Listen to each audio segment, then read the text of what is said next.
بسم اللہ الرحمن الرحیم۔ السلام علیکم۔ یوٹیوب چینل بزم فاطمہ مال قرآن میں حاضر ہوں۔ آج ہمارا سلسلہ ہے آپ کے سوالات اور ان کے جوابات کا۔ تو اس میں سب سے پہلے میں خاص طور پر ارباز خان پختون صاحب آپ سے معذرت خواہ ہوں کہ آپ کا سوال تو بہت دن پہلے مجھے موصول ہو گیا تھا، لیکن میرے گھر میں ایک فوتگی ہو گئی تھی جس وجہ سے میں کافی دنوں تک ویڈیو نہیں بنا سکی، تو آپ کے سوال کا جواب دینے میں ذرا تاخیر ہو گئی ہے۔ امید ہے کہ آپ میری اس کوتاہی کو نظر انداز کریں گے۔ سوالات تو اور بھی کئی آئے ہوئے ہیں میرے پاس، لیکن آپ کا سوال چونکہ بہت اہم تھا اس لیے اس پر میں نے ایک تفصیلی ویڈیو بنائی ہے۔ تو سب سے پہلے میں آپ کا سوال پڑھ کے سناتی ہوں۔ آپ لکھتے ہیں کہ میرا آپ سے پوچھنا تھا کہ کئی مسلم بھائی شادی غیر مسلم سے کرتے ہیں، شادی کرنے کے بعد انہیں کلمہ پڑھاتے ہیں، تو اس کو کیا کہیں گے، جب کہ وہ لڑکی اللہ کو مان کر نہیں بلکہ اس لڑکے کو دیکھ کر مسلمان ہوئی ہے؟ وضاحت کیجیے۔ تو روایات بزم فاطمہ مال قرآن کے مطابق اللہ رب العزت کی نازل کردہ سچی کتاب قرآن مجید کی سورہ بقرہ کی آیت نمبر 221 کی روح سے آپ کو اس سوال کا جواب پیش کر رہی ہوں۔ اللہ رب العزت فرماتا ہے سورہ بقرہ کی آیت نمبر 221 میں، ولا اور نہ تنکحوا نکاح کرو تم مشرکات مشرک عورتوں سے، حتیٰ یہاں تک کہ یؤمننا وہ ایمان لے آئیں، ولا امتن اور بے شک لونڈی، مؤمنتن مومنہ، خیر بہتر ہے من مشرکتن مشرک عورت سے، ولو اور اگرچہ اعجبتکم وہ مشرک عورت تمہیں پسند ہی کیوں نہ ہو، ولا اور نہ ہی تنکحوا نکاح کر کے دو اپنی عورتوں کا، مشرکینہ مشرک مردوں کو، حتیٰ یہاں تک کہ یؤمنوا وہ مشرک مرد ایمان لے آئیں، ولا عبدن اور غلام، مؤمن مومن، خیر بہتر ہے من مشرکن مشرک مرد سے، ولو اور اگرچہ اعجبکم وہ مشرک مرد تمہیں پسند ہی کیوں نہ ہو، اولئک وہ لوگ یعنی یہ مشرک مرد اور مشرک عورتیں وہ لوگ، یدعون بلاتے ہیں تمہیں الی النار آگ کی طرف، واللہ اور اللہ تعالیٰ یدعو بلاتا ہے الی طرف جنت جنت، اور اللہ تعالیٰ بلاتا ہے جنت کی طرف، والمغفرت اور مغفرت کی طرف، باذن ہی اپنی توفیق سے، ویبین اور کھول کر بیان فرماتا ہے آیات ہی اپنے احکام یا اپنی آیات، للناس لوگوں کے لیے، لعلہم تاکہ وہ یتذکرون نصیحت حاصل کر لیں۔ تو اس آیت کے مطابق تو پتہ چلا کہ مسلم جو ہے وہ غیر مسلم سے نکاح نہیں کر سکتا، یعنی مشرک کے ساتھ مسلم کا نکاح کرنا حرام ہے، کیونکہ یہاں پہ نہ ہی کے صیغے استعمال ہوئے ہیں، لا تنکحوا بولا گیا ہے کہ تم ان کے ساتھ نکاح نہ خود کرو نہ اپنی عورتوں کا نکاح کر کے دو، تو روکا گیا ہے اور منع کیا گیا ہے کہ مسلمان جو ہیں وہ مشرک مردوں اور مشرک عورتوں سے نکاح نہ کریں آپس میں۔ نکاح کے لیے پہلی شرط اس غیر مسلم کا اسلام قبول کرنا ہے کہ وہ صدق دل سے کلمہ شہادت پڑھے، اسے وہ تسلیم کرے، اور اسلام کے احکامات کو بجا لانا بھی ضروری ہوتا ہے۔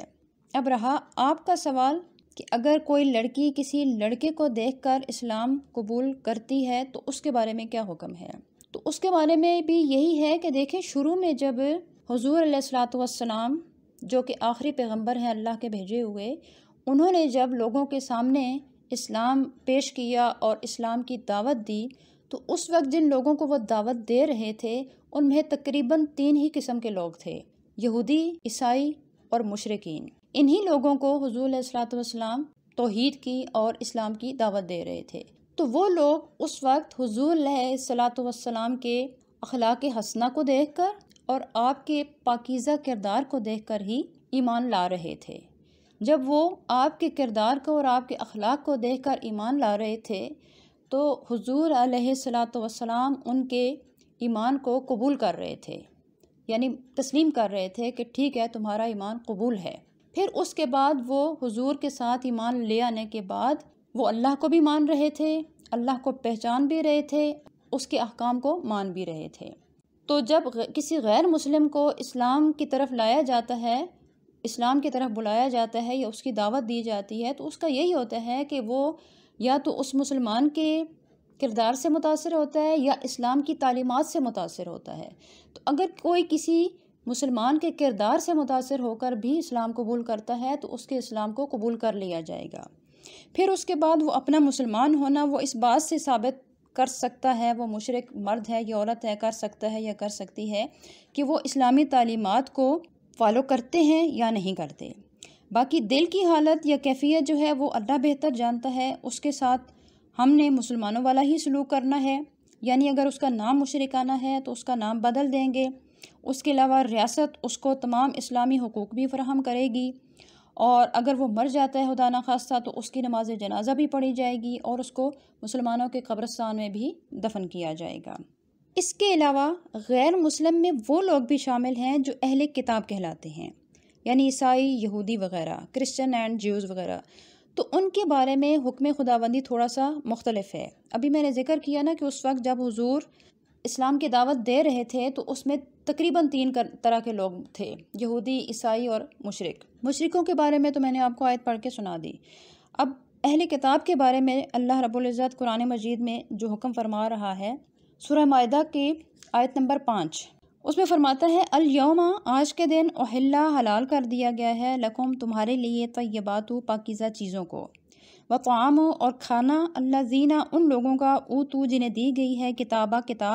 حل، حلال ہے وہ کھانا، لکم، تمہارے لیے، وطعامکم، اور تمہارا کھانا، حل، حلال ہے، لہم، ان کے لیے، یعنی اہل کتاب کے لیے، والمحصنات، اور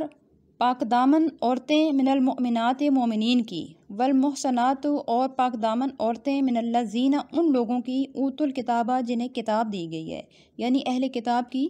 پاک دامن عورتیں،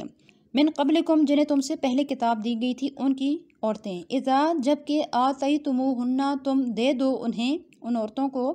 اجورہن، ان کے مہر، محسنین، پاک باز بنتے ہوئے، غیر، نہ کہ مصافحین، بدکاری کرتے ہوئے، ولا متخذی، اور نہ ہی چوری چھپے بناتے ہوئے، اخدان، دوست، ومن، تو جو شخص، یکفر، انکار کرتا ہے، بالایمان، ایمان کا، فقط، تو یقیناً، خبطہ، ضائع ہو گیا، عملہ، اس کا عمل، وہوا، اور وہ شخص، فی الآخرۃ، آخرت میں، من الخاسرین، نقصان اٹھانے والوں میں سے ہوگا۔ تو اس آیت کے مطابق پتہ چلا، اس میں اللہ تعالیٰ جو فرما رہا ہے، تو کہنے کا مطلب یہ ہوا کہ مسلمانوں کو یہ ترغیب دلائی جا رہی ہے کہ اگر تم شادی کرنا چاہو تو حسن و دولت کی وجہ سے نہ کرو، بلکہ عفت و پاک دامنی کے زیور سے جو مزین عورتیں ہیں ان سے کرو۔ یہاں یہ بات بھی یاد رہے کہ قرآن جس چیز کو حلال فرماتا ہے تو اس کا مطلب یہ ہے کہ کسی عورت کا صرف یہودی یا نصرانی ہونا اس کی حرمت کا باعث نہیں ہے، لیکن اگر اس کی وجہ سے اور خرابیاں روپذیر ہوتی ہوں تو پھر حرمت لغیرہ ثابت ہو جائے گی۔ یہ عام طور پر دیکھا گیا ہے کہ جن لوگوں نے ایسی عورتوں سے، یعنی یہودیوں، عیسائیوں سے شادی کی، ان کے گھروں میں وہی طرز معاشرت داخل ہو گئی، وہی بے پردگی، وہی غیر مردوں سے عام اختلاط، اسلامی عبادات سے بے رغبتی اور اخلاق و آداب سے بے رخی ہوتی رہی، اور پھر یہی اثر ان کی اولادوں میں چلا جاتا ہے۔ اور دیکھا جائے تو تاریخ میں ایسی بے شمار مثالیں ملتی ہیں کہ یہودی اور نصرانی عورتوں نے مسلمانوں کے ایسے ایسے راز اپنی قوموں تک پہنچائے جن کی وجہ سے مسلمانوں کو سخت نقصانات اٹھانے پڑے۔ اس لیے اگر ان وجوہات کی بنا پر ایسی عورتوں سے نکاح کرنے پر کوئی پابندی لگا دی جائے تو یقیناً اس میں حکمت ہے۔ یوں ہی عورت اور مرد کے باہمی تعلق کو صرف ایک صورت میں اسلام نے جائز رکھا ہے، جس کی بنیاد نکاح صحیحہ ہے۔ اس کے علاوہ محض شہوت رانی کے لیے جو تعلقات قائم کیے جائیں گے وہ چاہے کھلم کھلا ہوں یا چوری چھپے ہوں، وہ قطعاً حرام ہیں۔ جیسے فرمایا کہ اذا آتیتموہن اجورہن، کہ جب تم انہیں مہر دو، یعنی نکاح کرو اور نکاح کے بدلے ان کو مہر دو، محسنین، تم پاک باز بن رہے ہو، پاک دامنی اختیار کرتے ہوئے، غیر مصافحین، کو بدکاری کرتے ہوئے اور ناجائز تعلقات ان کے ساتھ قائم مت کرو، ولا متخذی اخدان، اور نہ ہی چوری چھپے ان کے ساتھ کوئی دوستی یاری بناتے ہوئے ان کے ساتھ تعلقات نہ رکھو، کہ ایسے تعلقات قطعاً حرام اور ناجائز ہیں۔ تو غیر مسلم عورتوں سے شادی کرنے میں یہ خدشہ تھا کہ ان کے دام محبت میں پھنس کر مسلمان کہیں اپنا ایمان، اسلامی احکام اور اخلاقی قدروں کو پس پشت ہی نہ ڈال دیں۔ اس لیے فرما دیا کہ جو ایمان کا انکار کرے گا اس کا ہر عمل ضائع ہو جائے گا، پھر وہ آخرت میں بھی نقصان اٹھانے والوں میں سے ہوگا۔ تو یہ پوری اس گفتگو کا مطلب یہ ہوا کہ غیر مسلم 2 طرح کے ہوتے ہیں، ایک مشرک دوسرے اہل کتاب، مشرکین سے تو ہر حال میں نکاح کرنا حرام ہے جب تک وہ ایمان نہ لے آئیں، جب تک وہ اسلام قبول نہ کریں، اور اہل کتاب کے ساتھ چند شرائط کے ساتھ نکاح کرنا جائز ہے کہ جب وہ اچھی اور پاک دامن عورتیں ہوں، نیک عورتیں ہوں اہل کتاب کی، تو ان کے ساتھ نکاح کرنے کی اجازت اسلام دیتا ہے۔ امید ہے کہ آپ کو آپ کے سوال کا جواب مل گیا ہوگا۔ اگر کسی اور کے ذہن میں بھی کوئی فقہی مسئلہ، کوئی سوال ہے تو آپ کمنٹ میں لکھیے، انشاءاللہ تعالیٰ آپ کو قرآن و سنت کی روشنی میں اس کا جواب دیا جائے گا۔ اس کے علاوہ ہمارے اسی چینل کے اوپر قرآن مجید کا لفظی ترجمہ اور تفسیر کا سلسلہ بھی جاری ہے۔ بہت جلد ہی ہم ایک اور سلسلہ بھی شروع کرنے والے ہیں، وظائف کا سلسلہ۔ اگر کسی کو کسی جائز کام کے لیے کوئی وظیفہ چاہیے ہو تو وہ بھی آپ کو انشاءاللہ تعالیٰ بتایا جائے گا۔ بہت جلد اس پر بھی ویڈیوز آنے والی ہیں۔ آپ ان ویڈیوز کو صدقہ جاریہ سمجھ کر اپنے دوستوں اور عزیز و اقارب میں بھی شیئر کیجیے۔ اللہ تعالیٰ آپ کو اور ہم سب کو اپنے حفظ و امان میں رکھے۔ السلام علیکم ورحمۃ اللہ وبرکاتہ۔